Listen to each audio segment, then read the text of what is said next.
저는 오디오의 이영주입니다. 예, 제가 새벽에 일어나서 오디오 이제 작업을 하고 올렸다고 생각을 했는데 김종호님께서 오디오 첫 부분이 안 나오신다고 제가 그래서 깜짝 놀라서 다시 이제 이거 오디오 작업을 하려고 일어났습니다. 제 삶을 돌아보면 항상 실수투성이입니다. 이제 내일 모레 50대 이제 들어서겠는데도 아직도 저는 철이 덜 들었나 봅니다. 아우 죄송한데 저야 뭐 다시 읽으면 되지만 또 당신이 작은 시간들을 들여서 제 오디오를 들어주시고 TV를 시청해 주신 여러분들께는 굉장히 죄송하고 미안하다는 말씀을 다시 한번 드리고 싶습니다. 죄송합니다. 진심으로. 그리고 노예 공화국 북조선 탈출 오늘 분량 다시 읽어 드리겠습니다. 다음날 아침 9시가 좀 지나니 감방 출입문 자물쇠 벗기는 절구덩 소리가 난다. 중사 하나가 출입문을 열고 나오라 하기에 그이들을 따라 사무실에 들어갔다. 뚱뚱보 사복장이 공간인 책상 앞에 위풍 있게 앉아있다. 나를 자기 책상 옆에 놓인 의자에 앉으라고 한다. 사복장이는 콧등에 돋보기 안경을 걸고 안경 너머로 나를 쏘아보며 말머리를 찾아낸다. 내가 의자에 앉아 창밖을 조용히 내다보고 있는데 너는 나라와 인민 앞에 역적이 되었으니 이 땅에서 살 자격이 없다. 응당히 군사재판을 받아야 하며 처형되어야 한다. 우리는 너를 엄하게 처벌하겠다. 의견이 있는가? 하고 말했다. 나는 아무 대답도 하지 않았다. 어제 점심부터 오늘 아침까지 아무것도 주지 않아 연속 굶었으니 말할 맥도 없거니와 이자의 역적이여 처형이여 하는 어리석은 말소리가 가소롭게만 들려왔다. 대신 나는 속생각으로 이자를 단죄하였다. 내가 왜 역적이며 처형을 받아야 하는가? 이웃 나라들처럼 백성에게 식량과 돈을 주고 외국으로 가겠다고 하는 사람은 원하는 대로 외국으로 보내면 난민도 생기지 않을 터이며 불법 월경자, 탈북자도 없을 것 아닌가. 그런데 이 나라 당국은 일을 한 백성에게 식량조차 안 주고 월급을 주지 않고 여권과 통행증도 해주지 않으니 수천 수만 명의 백성이 아니 수십만 명의 인민들이 지금 이 시각에도 끊임없이 너희들을 경멸하며 살기 위해 국경을 넘지 않는가? 살기 위해 중국으로 동북으로 떠나지 않는가? 이 수많은 인민들이 너희들을 버리고 떠나고 있으니 너희들이야말로 진짜 백의 역적들이다. 감옥 생활도 너희들 몫이며 처형도 너희 집권자들 권력자들이 응당히 받아야 할 것이다. 사복장이 보이군가는 교육 인쇄물 종이를 꺼내더니 나의 이름과 생년월일, 당별, 거주지, 직장직위, 학력과 경력, 가족 및 친척관계를 기록했다. 또 다른 규격용지엔 탈북 날짜와 중국 체류기간, 거주 관계와 있은 일들, 돌아올 때까지 행적에 대하여 요약하여 기록하는 것이다. 나는 그자가 묻는 대로 간단하게 대답했고 그는 나의 말을 다듬어서 규격지에 기록했다.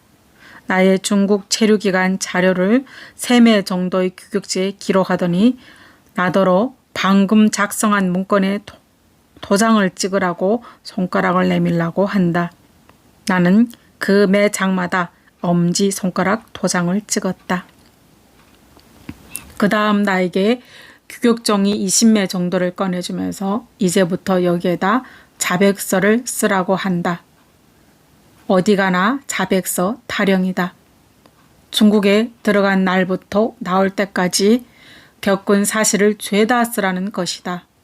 이자도 역시 해령시 정치보위부에서 신문 받을 때 보이지도원들이 나에게 하던 말과 꼭 같은 말을 되풀이한다.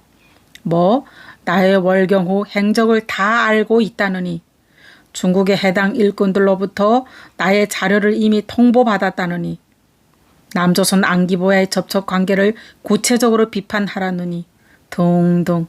나는 속으로 쓴웃음을 지었다. 너희들이 하는 수법은 어디에서나 꼭 같구나 하는 속생각으로 이자의 말을 삼켜 보았다. 사복장이는 콧등에서 안경을 벗으면서 나에게 우선 중국에 들어가서 한 일에 대하여 한번 들어보자고 한다. 그리하여 그자에게 지난해 8월 1일 탈북하여 1999년 8월 17일 해령 교두를 통해 나올 때까지의 경위에 대해 거짓 진술을 하였다. 모두 저번 시 보위부에서 진술한 내용과 꼭 같이 반복하여 말하였다. 그랬더니 보위군관은 자기가 알고 있는 자료를 다 말하지 않았다고 생억지 부리면서 그 외에도 다른 한 일이 많았다고 하면서 그것들을 다 솔직히 말하라고 한다. 조금이라도 내가 한 일에 대하여 감추거나 줄이거나 거짓 자백하는 경우에는 용서 안 한다고 위협 주는 것이다. 그자는 전사 한 명을 호출하더니 나를 감방 안으로 안내하여 들여보냈다. 규격종이 20매와 원줄필 하나를 받아준 나는 어두운 감방 안에 들어갔다. 전사는 다시 나갔다가 오더니 보위군관한테서 전괄 하나를 받아지고 와서 감방 안 소켓에 꽂아 놓았다. 전사는 감방문을 잠그고 나갔다. 비좁은 감방 안은 전등빛으로 환하게 밝아졌다. 나는 감방 안에서 또 자백서를 쓰기 시작했다. 자백서 내용은 시보위부에서 써낸 그대로 써 내려갔다. 화령시 서성향이 사촌 서남네 집에서 갔다가 몇 달 동안이나 급성 대장염에 걸려 고생했다는 내용 외엔 다른 것은 하나도 없었다. 내가 회령시 정치보위부에서 이미 써낸 자백서 내용 외에 다른 내용을 더 써서는 절대로 안 된다는 철석 같은 나만의 신념으로 본래 쓴 자백서 내용을 참신하게 기억하면서 그대로 서술하였다. 그날 저녁까지 자백서 내용을 절반 정도 쓰고 맥없이 감방안 구석에 나는 누워 있었다. 저녁 어둠이 내리기 시작할 때 전사 하나가 감방문을 열더니 나오라고 한다. 전사를 따라 사무실에 들어가자 뚱뚱보 보위군관이 자백서 쓴 여부를 물었다. 아직 다 쓰지 못했다 하니 내일 아침까지 완성하라면서 자기가 내일 오전에 자백서 내용을 보고 다음 단계로 넘기겠다고 한다. 나는 심한 갈증을 느끼면서 군관에게 물 한 모금 마시자고 청을 넣었다. 그랬더니 군관은 전사에게 물을 떠오게 하여 물 한 kop부 얻어 마실 수 있게 되었다. 저녁 시간이 되어 공장 나갔던 전사들이 모두 들어왔다. 1개 분대가량이 전사들이다. 이들은 아침이면 분대장 인솔로 장마당 주변과 역정 등 시내 공공장소에 다니면서 자기들의 활동, 방침에 따라 단속 사업을 진행한다. 때로는 밤에도 단속 사업을 나간다.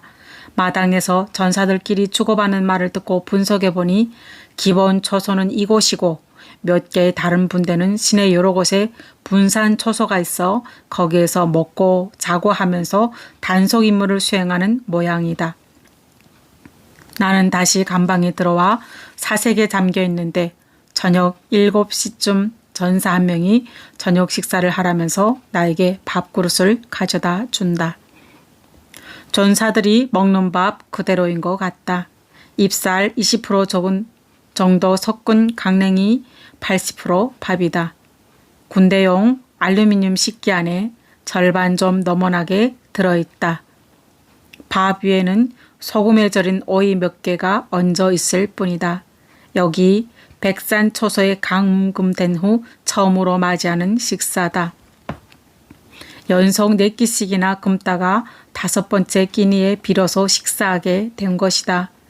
오랜만에 무력보밥을 먹어보니 감회가 깊게 생각되는 일들이 많다. 한창 성장하는 나의 청년 군인들이 이런 강냉이 밥에 소금 절인 남세류 그것조차도 배불리 먹지 못하는 조선인민군대에 대한 생각을 하니 무엇인가 말 못할 허전한 마음을 구할 수가 없구나. 방금 마당에서 본 초선의 군인들의 얼굴 형태가 떠오른다. 군대가 튼튼하고 강해야 나라가 튼튼하고 강한 것이다. 그런데 조선 군대 체력은 튼튼치 못하다.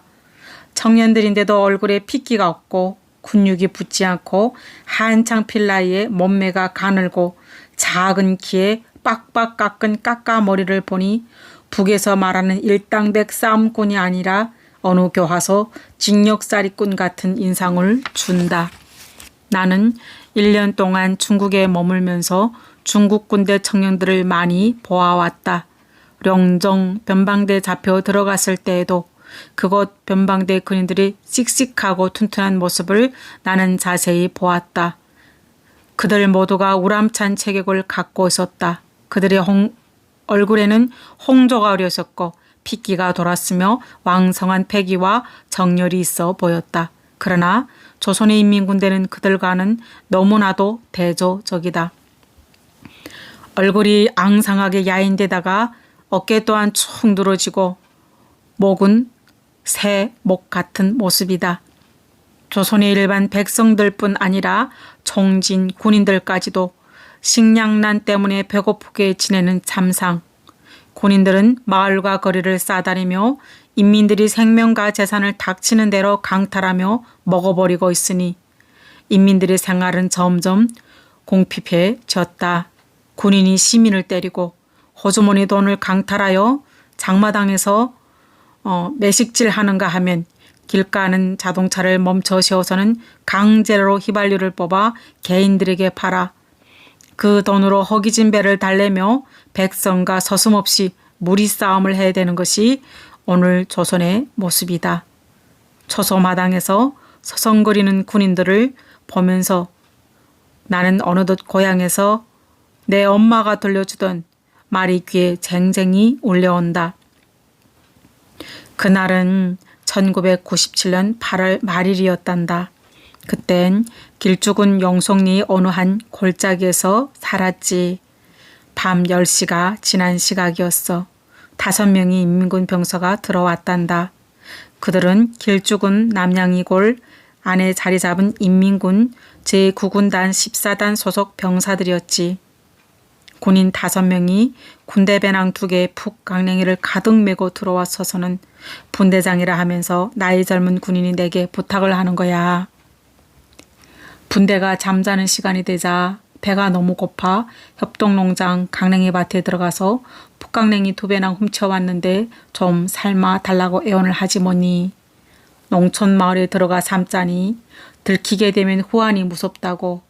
그런 이유에서 이렇게 산골 안 외딴 집에 찾아 들어왔다는 거야. 처음엔 거절했지. 근데 가만 보니 굶주린 모습이 딱하기도 하고 동정이 가더라고. 2 배낭에 풋 강냉이를 다 삶아 놓았더니 5이서 허기 없이 막 먹어대더라.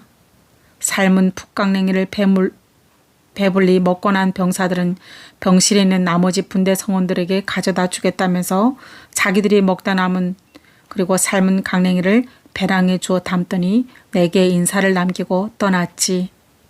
그런데 일은 여기서 그친 게 아니란다. 나와 안면을 익힌 병사들은 그 후에도 자주 찾아왔어. 찾아올 때마다 이것저것 가져왔지. 어디서 훔친 강냉이뿐 아니라 개, 토끼, 양, 닭, 심지어 돼지까지 가져와서 끓여달라고 하는 거야. 나는 매번 거절하려 손을 내줬지만 거절할 마음이 쉽지 않았단다. 그들의 완고성과 불쌍함에 못 이겨 삶고 끓이고 하여 그들의 식욕에 만족을 주곤 했지. 그들의 비행 덕분에 나도 이따금 고기 맛을 보았단다. 이렇게 우스갯소리로 하던 어머니 형상이 떠오른다. 중학교를 졸업하면 북한에서는 17살이나 18살이 된다. 그 나이에 무조건 군대에 입대해야 하며 30살이 될 때까지 군사 복무하며 10년이 넘는 동안 단 한 번도 집에 가보지 못하고 그리운 부모 형제의 혈육을 그리워했다. 굶주린 배를 끌어안고 힘겨운 훈련을 받으며 군 복무를 하다 보니 수많은 군인이 영양실조로 몸이 쇠약하고 키가 크지 못했다. 그러나 자신뿐만 아니라 부모도 속을 썩이며 살고 있는 것은 당연한 사실이다. 북한 군부대 군의소마다 군인 한자들로 차고 넘치고 또 그것들은 영양실조이니 이것이 오늘 북조선에서 자랑하는 일당백 병사의 모습이다. 나는 감방 안에서 오래도록 어머니와 불쌍한 청년 군인 병사들이 식생활을 회고하다가 깊은 잠에 빠지고 말았다. 내가 백산초소 감방에 감금된 지 3번째 날 아침이다. 일찍 일어나서 어제 완성 못한 자백서를 마저 쓰기 시작하였다. 2시간쯤 집중했으니 자백서는 먼저 때와 같이 손색 없이 완성되었다. 전사 한 명이 와서 감방문을 열어주게 나는 구석에 놓인 대소변 용기를 변소에 가서 쏟아버리고 다시 감방에 들어왔다. 전사는 나의 행동을 지켜보다가 감방문을 잠그고 가버렸다. 오늘도 역시 아침밥을 주지 않는다. 예, 여기까지 읽었습니다. 다시 한번 죄송하다는 말씀을 드리고 싶습니다. 그렇지만은 광고도 봐주시고 마지막까지 읽어주시면 감사하겠지만 또 이제 개인들이 성량 들어주시는 분들의 그 마음에 따라서 끝까지 안 보시고 끊으시는 분들도 있지만 또 어떤 분들은 운전하시면서 들으시고 귀갓길에 들으신다고 하시더라고요. 그래서 오늘도 열심히 이영주는 북한을 읽어내려 갑니다. 감사합니다. 오늘도 즐거운 날이 되시길 바랍니다.